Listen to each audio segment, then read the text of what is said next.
Hello, students. This is your instructor, Molly McCloy. This is for the nonfiction class, and this is coming straight from the 21st Street studio in my home. Uh, so, the other really good thing about online education is, let's see if I can get this. Trying to get my dog in the frame. There she is. That's my dog Sienna. So that's the other good part about online education is that you can, do this from the comfort of your own home with your pets.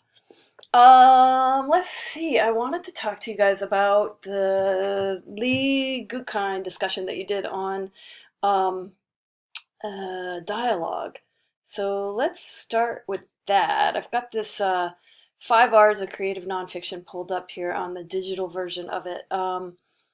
And scenes. We want to talk about scenes too. So what I really like about that piece is that he is showing, not telling. He's showing you how to set up scenes in his instructive essay for how to set up scenes. So it's kind of genius. It's kind of great. So you'll notice it is 3 a.m. and I'm standing on a stool in the operating room at the University of Pittsburgh Medical Center in scrubs, mask, cap, and paper booties. So it's just like a great list of concrete things. You could see what he's wearing. He doesn't have to get into it a ton. For me, this probably would have been something I would have gone longer on and then eventually shrunk down to make way for the story. Like I might have had the color of the scrubs and I might have really had some detail in there. But this one's nice. It's just enough detail. You can see him. You can see that he's dressed for the surgery, that he's standing on this stool, and then he's looking at a gaping hole in a human chest, which is pretty intense for people that haven't done open heart surgery.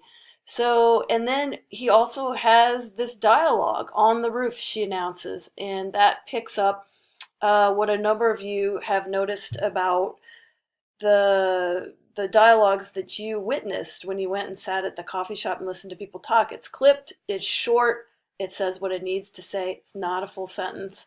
Um, so it's good to start thinking about dialogue because it's one of your best tools for creating a scene.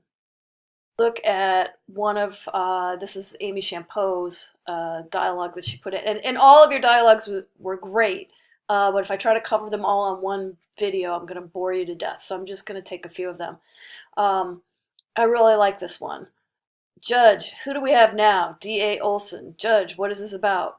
Defendant's attorney. My client has been offered diversion. We request more time to work out some creative options because my client works out of town. Judge, okay. April 18th at 10 a.m. Is that okay?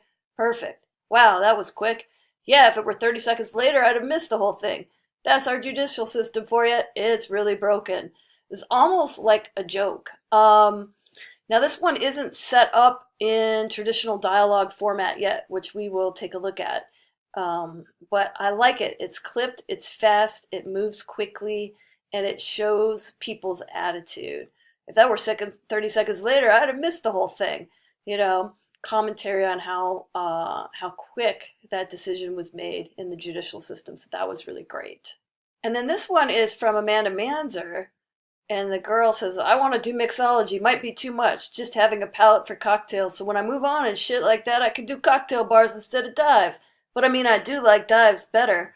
I can really hear that person. I can really get a sense for her attitude. There's even kind of a conflict in there. I wanna be doing better. I want to learn this thing so I can do cocktail bars. But hey, I actually like dives better. You get a little bit of an internal conflict for the character. You get her attitude.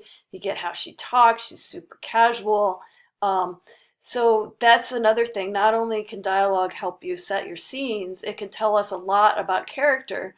So if you're just summarizing dialogue, if you're just saying, well, for example, I could say, she said that she didn't really want, that she wanted to learn mixology, but she actually liked working at Dives better. Can you see how much more you get when we actually have her saying, I want to do mixology? We can actually hear her. So, it's one of those things that you might call it a cheat, a creative nonfiction technique. You can't remember dialogue from scenes in the past, but you can try to make your dialogue reflect how that person talks so that we can hear that person and so that we can understand that person as a character. And it's also really good for setting scenes. So you want to get the exact words that people are saying. And the next thing we want to look at then is how do you structure that? How do you punctuate it? Because punctuation, if used correctly, can make us hear how things sound. Okay, and so this is a list of dialogue rules that are actually pretty good. They're missing some things that I would add, but it mostly covers how you can get the most out of your dialogue and really be communicating what you want to communicate to your reader, which is these elements of speech that you guys noticed when you did your observation, that it's clipped, that people interrupt each other, that people don't finish what they're saying, and things like that. So just the first basic rule is right here. It's actually not on the sheet, so I added it. He warned is not a sentence in itself. I said is not a sentence in itself, right? You can see that. He warned what? I said what? So unfortunately, what a lot of people do is they put a period here, they put a capital here, they start a whole new sentence, and what you end up with is don't be late, he warned, which sounds really weird. So what you want to get used to doing is reading things out loud and really pausing for the punctuation so you can understand what's happening, because this is the way you want it to be. You want it to be a comma, you want it to be a lowercase letter here leading into the attribution, which is the warned part. He warned. Don't be late, he warned. It sounds natural. So it's a comma here, it's a lowercase here. It's not, and I'll show you what not to do, which a lot of people do. A lot of beginning writers, very smart people, they're just not used to thinking about the way punctuation sounds, which is what you want to start thinking about as a writer, because you're sending stuff off and people are reading it. You can't read it to them. You've got to understand how it sounds to them in their head, and punctuation is a big tool for doing that. So this is the no-no. Don't be late, he warned, right? You don't want that. You want don't be late, he warned. Okay. And you can look at a lot of these rules on your own. I'm going to post this for you, but I'm just going to go through a couple of them. Number 8 is a big one. When you write dialogue, begin a new paragraph whenever the speaker changes. This just keeps things super clear and easy for your reader, especially if you get into a rhythm, you're going back and forth between two people. You want to drop he said, she said, he said, she said. Well, we know who's who because you're starting a new paragraph and we know we're going back and forth. So every time somebody new speaks, start a new paragraph. You can, once you learn these rules, you can break them, of course, but it's usually actually a really helpful thing to change paragraphs each time you have a new speaker. And then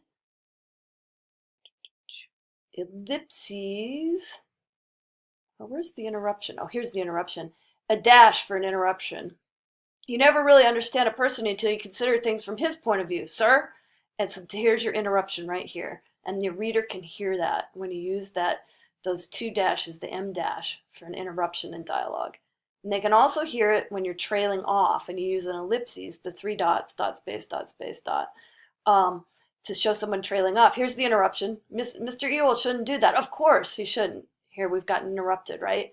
It's not only is it incomplete, we've got this dash here. And then trailing off. But if I keep on going to school, we can't ever read anymore.